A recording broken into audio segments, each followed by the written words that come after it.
Just what will it take to bring her back to life?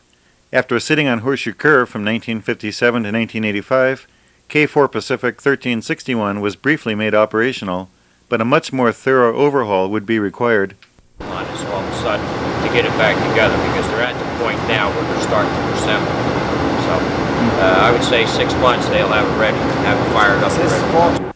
The costs kept mounting as more problems were discovered, and the final tab could exceed $1.5 million. Steamtown donated the use of shop space and machines, while funding came from a variety of sources. Right through it, okay? Normally these holes are around 1/4 inch in diameter. And basically on the heat up of the firebox, what happens with the stay bolts, they actually start to close up, okay? They also have other stay bolts. If you look at this sheet laying on the ground here, it's got caps on it, and they have a stay bolt like this. It's a round head, okay? And what happens here is on the heat up, this will actually move, okay? It also helps with any kind of expansion on the firebox.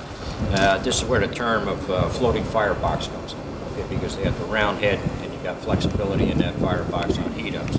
If you had everything just a plain bolt in there, and there was no movement on the inside, basically what would happen is it would come apart because of the amount of heat that's going into that firebox when you're on fire.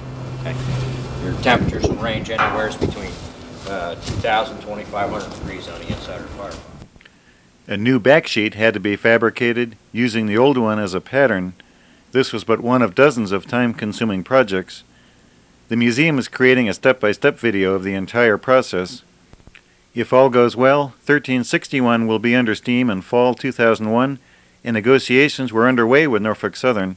Some would like to see her operate around Horseshoe Curve on a regular basis, but heavy freight traffic appears to make this unlikely.